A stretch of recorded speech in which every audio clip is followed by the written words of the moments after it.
Hollow எர்த்தில் இருக்கிற சில Titans எல்லாம் மேல உலகத்துக்கு வந்து ஆட்சி செய்ய நினைக்குது. அதை தடுக்கிறதுக்காக உதவி கேட்டு அங்க இருக்கிற பழங்குடி மக்கள் ஒரு ஒலி எழுப்புறாங்க.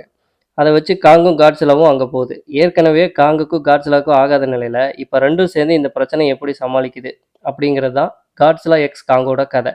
இந்த படத்தோட ரிவ்யூவை டீட்டெயிலாக பார்க்கறதுக்கு முன்னாடி உங்கள் நேரத்தையும் டிக்கெட் காசையும் வேஸ்ட் பண்ணாமல் இருக்கணும்னா சினிமா பட்டணம் சேனலை சப்ஸ்கிரைப் பண்ணிட்டு மறக்காம பெல் பட்டனை கிளிக் பண்ணிக்கோங்க. படத்தோட ஓப்பனிங் சீனில் காங்க நரியெல்லாம் கூட்டமாக சேர்ந்து துரத்துது. நம்ம தலைவர் காங் மாசா ஓடி வந்து ஒரு மலையோட எண்டில் நின்றுக்குது. எப்படா இந்த நரியெல்லாம் சமாளிக்க போகுதுன்னு பார்த்தா குழியை வச்சு தந்திரம் பண்ணி நரிக்கே தந்திர வேலை காட்டிடுது. அதுக்கப்புறம் சண்டை முடிஞ்சதுக்கப்புறம் பல்லு வேற சொத்தையாக இருக்குன்னு தெரிஞ்சுக்கிட்டு அதை சரி செஞ்சுக்கிறதுக்காக ஹாலோ எர்த்துல இருந்து மேல் உலகத்துக்கு வருது. இந்த சமயத்தில் ஹாலோ எர்த்துல இருந்து ஒரு வகையான அதிர்வலைகள் உருவாகுது. அந்த சப்தத்தை ஹாலோ எர்த்துல இருந்து வந்த பழங்குடி சிறுமியான ஜியாவாலையும் உணர முடியுது. அட் த சேம் டைம்ல காட்சிலாவும் இதை உணருது. தூங்கிட்டு இருந்த காட்சிலா எழுந்து அதிர்வலையை நோக்கி கிளம்புது. ஏதோ பிரச்சனை இருக்குன்னு சண்டைக்கு தயாராகி தன்னோட பவரை அதிகப்படுத்துறதுக்காக மற்ற டைட்டன்ஸ் கூட எல்லாம் சண்டை போட்டு அந்த பவரை எல்லாம் எடுத்துக்குது. பல்லு சரியானதும் காங்கும் பழங்குடி சிறுமியான ஜியா மற்றும் அவங்க டீம் எல்லாம் சேர்ந்து ஹாலோ எர்த்துக்கு போறாங்க. அங்க போய் காங்கு தனியா தன்னோட குடும்பத்தை தேட போயிருது. ஜியோவோட டீம் அந்த அதிர்வலையை கண்டுபிடிக்க போறாங்க. அவங்க விமானம் கீழே இறங்கின உடனே அங்க பெரிய ரத்தக்கரையோட ஒரு கைத்தடத்தையும் அங்க இருக்கிற லேபெல்லாம் சேதமானதையும் பாக்குறாங்க. அந்த கைத்தடம் பார்க்க காங் மாதிரி தான் இருக்கு. ஆனா இது காங்கா இருக்க வாய்ப்பே இல்லை அப்படின்னு பேசிக்கிறாங்க. அப்ப எந்த டைட்டனா இருக்கும் அப்படின்னு பேசிக்கிட்டே தொடர்ந்து பயணிக்கிறாங்க. ஒரு வழியா அவங்க அந்த பழங்குடி மக்களை கண்டுபிடிச்சிடுறாங்க. அந்த அதிர்வலையை உதவிக்காக எழுப்புனதே இவங்க தான் அப்படின்னு தெரிய வருது. இந்த நேரத்துல காங் ஒரு மினி காங்கை சந்திக்குது. அது முதல்ல பார்த்து பயப்படுது. கொஞ்ச நேரம் கழிச்சு அது நம்ப ஆரம்பிச்சிருது. உடனே காங் வந்து தன்னோட கூட்டத்தை காட்டும்படி சொல்லுது. அந்த குட்டி குரங்கும் தன்னோட கூட்டத்தை கொண்டு போய் காட்டுது. அங்க பெரிய குரங்கு படையே இருக்குது. ஆனா அந்த குரங்கு படையெல்லாம் ஸ்கார்னு ஒரு குரங்கு அடிமைப்படுத்தி வச்சிருக்கு. உடனே காங் அந்த இடத்துக்கு போன உடனேயும் ஸ்காரு நம்ம காங்கோட பல்ல பார்த்து கேலி செய்யுது. கடுப்பான காங்கு சும்மா இருக்குமா? உடனே ஸ்காரை போட்டு பின்னி எடுக்குது.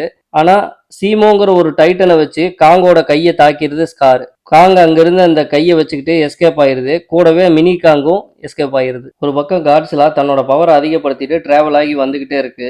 இன்னொரு பக்கம் அடிபட்ட காங்கோட கைக்கு கவசம் பொருத்தி கையை வலிமைப்படுத்துறாங்க ஜியாவோட டீம். கை ரெடியான உடனேயும் உதவிக்காக காங்கு காட்ஸ்லாவை தேடி போலாம்னு இருக்கு.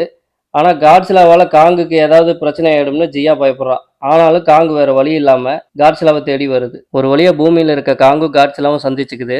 காங்கு உதவிக்கு தான் வந்திருக்குன்னு புரிஞ்சுக்காம காட்ஸ்லா காங்க தாக்குது. அப்புறம் காங் சும்மா இருக்குமா? காட்ஸ்லாவை தரையில போட்டு சும்மா செம பஞ்சு கொடுக்குது. அந்த சண்டை காட்சி கொலமாசா இருந்தது. கடைசியில ஜியா ஒரு டைட்டனோட உதவியோட வந்து சண்டையை நிறுத்தி காட்ஸ்லாவுக்கு புரிய வைக்குது. இதுக்கப்புறமா காட்ஸ்லாவும் காங்கும் சேர்ந்து அந்த ஸ்கார் கிங்கையும் சீமோங்கிற டைட்டனையும் எப்படி ஜெயிக்கிறாங்க அப்படிங்கிறது தான் இந்த படத்தோட கிளைமேக்ஸ். பொதுவாக நம்ம இந்த மாதிரி படத்தை எல்லாம் விசுவல் எஃபெக்ட்டுக்காக தான் பார்க்க போவோம். அந்த வகையில் காங்கோட சீன் எல்லாமே பர்ஃபெக்டாக பண்ணியிருந்தாங்க. ஆனால் காட்ஸ்லாவை காட்டுறப்ப தான் கொஞ்சம் பிசுறடிச்சுது.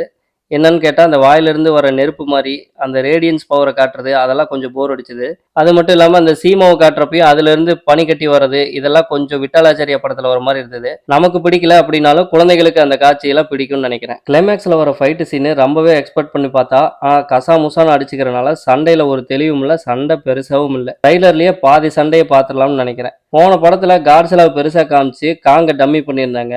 இதில் காங்கோட ஃபேன்ஸுக்கு ஒரு பெரிய ட்ரீட்னே சொல்லலாம். படம் ஃபுல்லா காங் தான் கெத்து காட்டியிருக்கு. இந்த படத்துல ஹீரோ காங் தான். அதனால டைட்டில கூட காங் எக்ஸ் காட்ஸ்லான்னு வச்சிருக்கலாம். சரி, ஓகே காய்ஸ், இந்த படத்தை கடைசியா பார்க்கலாமா வேண்டாமான்னு கேக்குறீங்க. எனக்கு புரியுது, குழந்தைங்க பார்க்க வேண்டிய படம். அதுக்காக நாமளும் போய் பார்த்துதான் ஆகணும், வேற வழியே இல்லை அப்படின்னு நீங்க சலிச்சுக்கிட்டு போற அளவுக்கு இந்த படம் இல்லை. உங்களுக்கு பெரிய விருந்தா தான் அமையும். இந்த படத்தை நீங்க குடும்பத்தோடயே போய் பார்க்கலாம். கண்டிப்பா உங்க டிக்கெட் காசு வேஸ்ட் ஆகாது, நான் கேரண்டி கொடுக்குறேன். மீண்டும் அடுத்த வாரம் ஒரு புது படத்தை ரிவ்யூவில் உங்களை சந்திக்கிறேன். அது வரைக்கும் ஓடிடியில் என்ன படம்லாம் வந்திருக்கு, அதில் எதெல்லாம் பார்க்கலாம், அடுத்த வாரம் என்ன படம்லாம் அப்டேட்டில் வரப்போகுது அப்படிங்கிறதெல்லாம் நம்ம சேனலில் 60 செகண்ட் ஷார்ட்ஸாக வரப்போகுது. இது உங்கள் சினிமா பட்டணம். சப்ஸ்கிரைப்